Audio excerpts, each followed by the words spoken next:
Hey everybody, it's Ethan. Um, I am going to try to make this video about recovery, recovering from recovering from top surgery. So I'm about almost 2 weeks post-op. I'll be 2 weeks tomorrow, and I just wanted to kind of address some of the stuff that I didn't really think about going into top surgery. I think there's so much excitement around actually getting top surgery and like that it's actually happening, and I was pretty scared about surgery itself. I've never had surgery,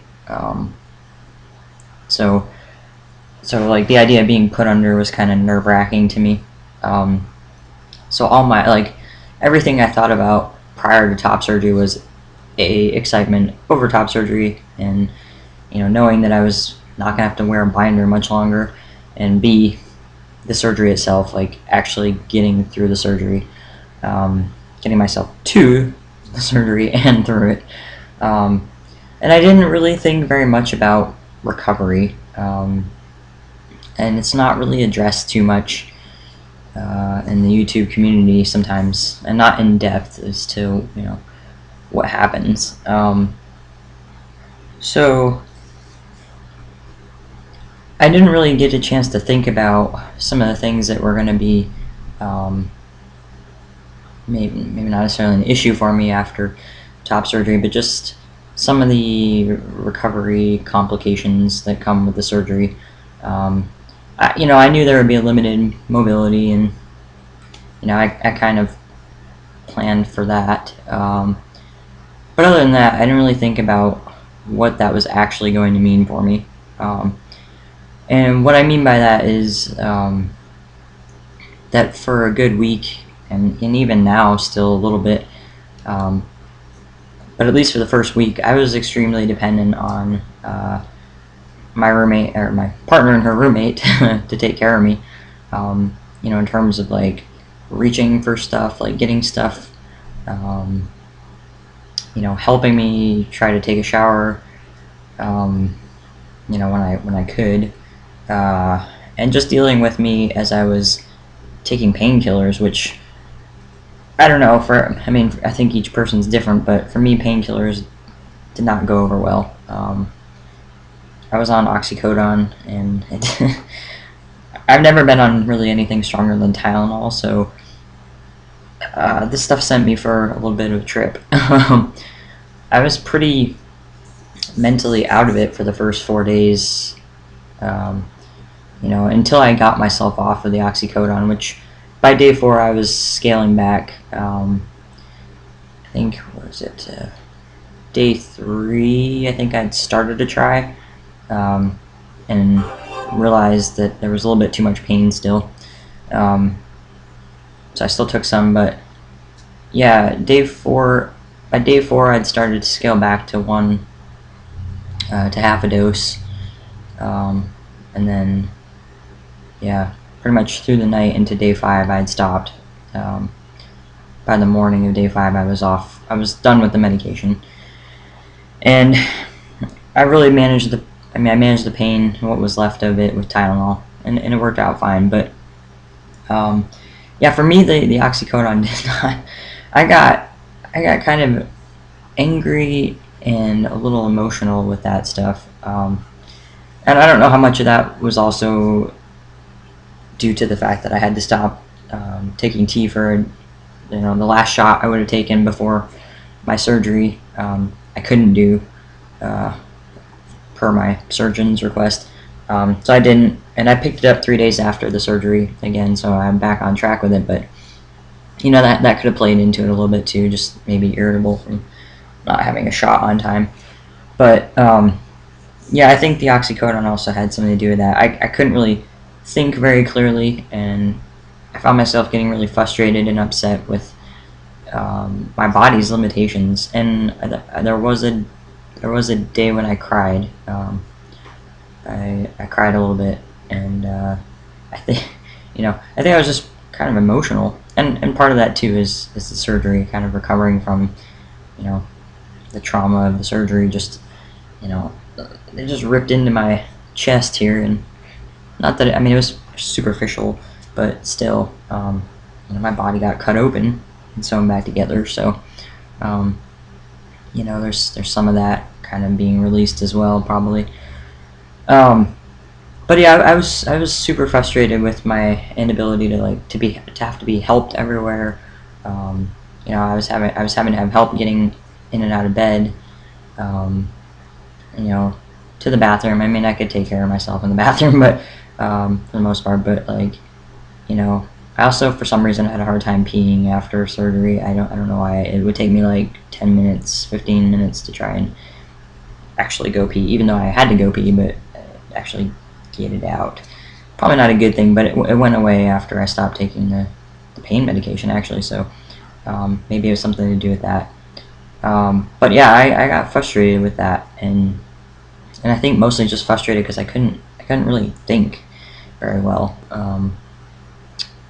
And yeah, and also I I've never really been good at asking people for help.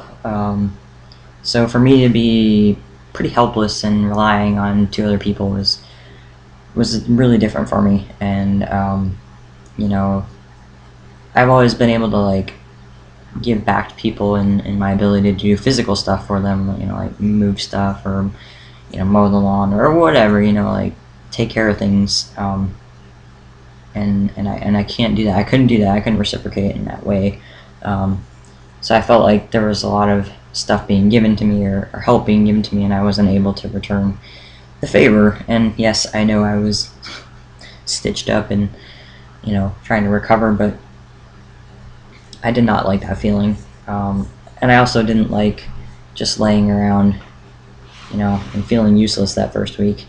Um, by the end of the first week, I was able to start doing like minor stuff like washing some light dishes and um, helping fold laundry. But yeah, I'm still fairly limited as to what I can do even right now. I did start to drive about 12 days post-op. About 12 days, yeah. Um, and according to my doctor's off or my surgeon, I could have driven after the first week, but I held off on it a little bit because I didn't need to drive. And I also drive manual transmission, so I kind of felt the shifting might be a little hard. And it's still like even as I was driving around yesterday a little bit, like the shifting kind of gets me, but it's more of like any sharp turning movements because I can't quite come up over the steering wheel very well. Although I like to lean back normally in my car, and I kind of have to sit really close to the steering wheel right now. But it's all like quick movements down here with my hands like lower on the steering wheel. But yeah, I mean, fortunately I haven't had too much trouble, but I wouldn't go anywhere unfamiliar right now just until I can regain some mobility. um, yeah, I think I just hadn't really thought through that I wouldn't be able to exercise or do or lift more than like 10 pounds for the first month. um, you know that's hard. And I think the day I got the I don't know what you call it, nipple gauze off, and I didn't have to wear the binder. I could have, but they said it was up to me. So I haven't worn that surgical binder since, which maybe I should be. But the next day I kind of overdid it a little bit. I was on my feet quite a bit that day. Moving around. Went back to my house to get some stuff for once. I haven't been back to my house in a week. Um, you know, Trying to do a little too much, I think, that day. I think I didn't realize, yeah, I may be somewhat recovered and, now I'm off the painkillers and I was mentally with it, but just, you know, physically, I didn't realize how tired I still was, and that this did take a bit out of me. Um, so by the end of last Friday, I was pretty worn out and tired, and I could feel it mostly. My back was really sore, I think, because the binder had kept everything pretty tight, and it gave me a lot of back support. And so not to have that on for the first time in a week, um, was a little different for my body. but it was okay. And then, you know, the weekend I kind of took it really easy. Saturday and Sunday I kind of just rested and relaxed. The most I've really done is just some walks around the neighborhood, um, just to kind of get out of the house because I would go stir crazy. But um, yeah, I mean, the biggest thing that's helped me is having two really great caregivers, and you know, and we had to have a talk last week about I was starting to get really frustrated with not being able to do anything or participate or just feeling upset that things had to be done for me, and I don't like to take and not give back. So you know, I talked to them, and they assure me like this is not, you know, this is not something they're holding against me, or like they don't expect me to do anything right now. But if I want to, there are little things that I can do, and I'm trying to do the little things that they're asking me to do, and I can do them. But also that afterwards, you know, when I am recovered, there are ways in which I can help them, and you know, give back to them, and you know, if either of them have a surgery in the future, I will be there to help them.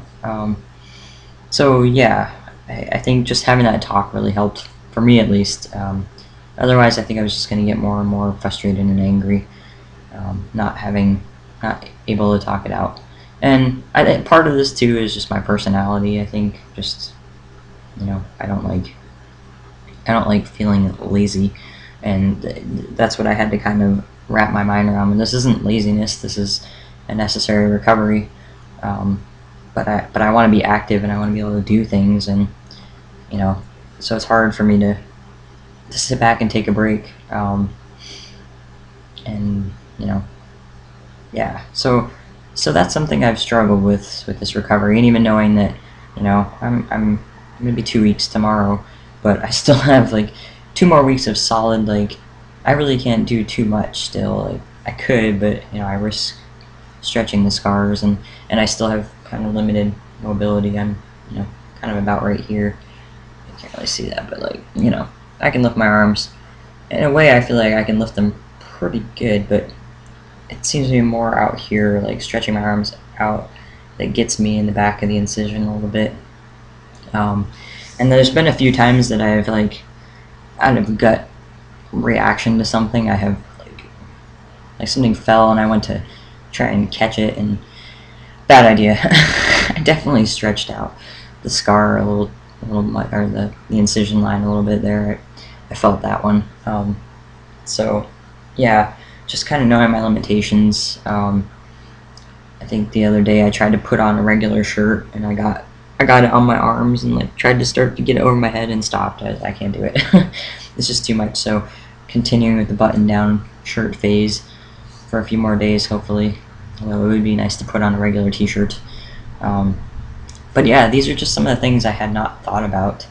You know, being physically incapable of some things was not something I had given a whole lot of thought to, and you know, I just kind of wanted to make this video to put it out there that you do need to think about that. And it's hard to when you're so excited about having the surgery and getting there, but yeah, make sure you take the time to let yourself recover, and surround yourself with really good caregivers, I guess. Luckily I did, and that has helped make the difference. I think otherwise I would be much worse off right now.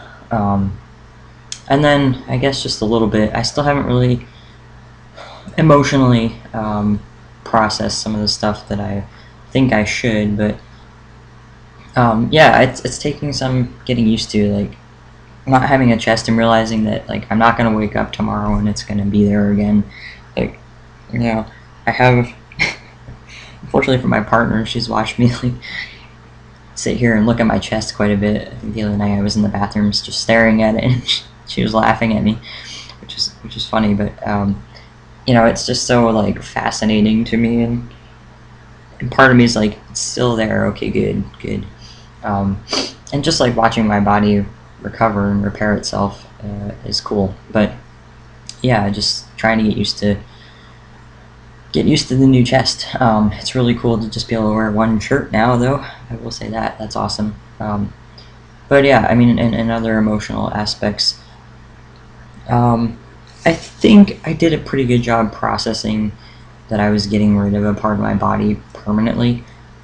Beforehand, I still see my therapist, and we had talked it out, and I talked it out, with my friends too. But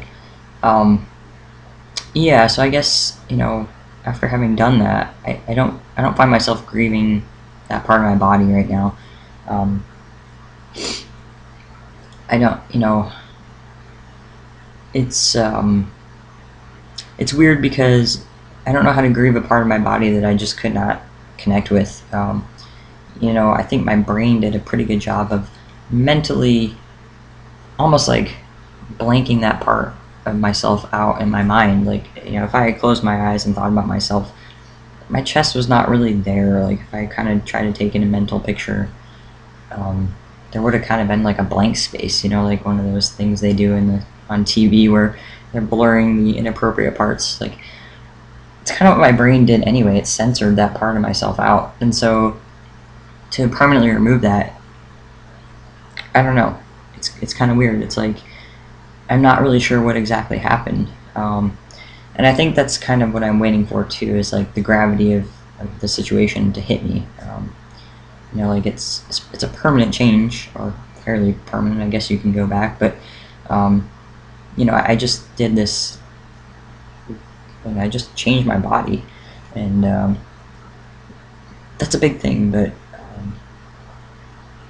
yeah, I guess I'm just waiting for it to hit me, and I think it will hit me more when I am actually physically capable of doing the things that I was doing before, and then in that aspect I can feel the difference while I'm out running, or out hiking, or moving around, and just not having the complications of having a binder and not being able to breathe comfortably, and having the binder and not just kind of having to worry about what it looked like all the time, like underneath clothing and stuff. So yeah, so I think I'm gonna be kind of gradually coming to the realization that this is real and that it did happen, and the effect of it on me. Yeah, but it's like I'm kind of having to reintroduce myself to a part of my body that has just not been there for me for a long time.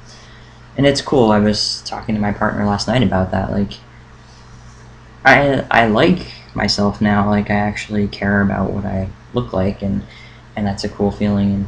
And the top surgery's helped even more. Like, I like it. Now I want to work on getting fit. you know, work on some abs, and just my overall body and health. And it's a really good feeling to feel that way. So yeah. So yeah, I guess those are just my thoughts on recovery. Kind of turned out to be a longer video than I thought it would be. But yeah, I'm sure I'll have more to process as the time goes by. But that's kind of where I'm at. Just kind of wanted to document some of the things that I hadn't really thought about before going to top surgery. Anyway, take care, everybody.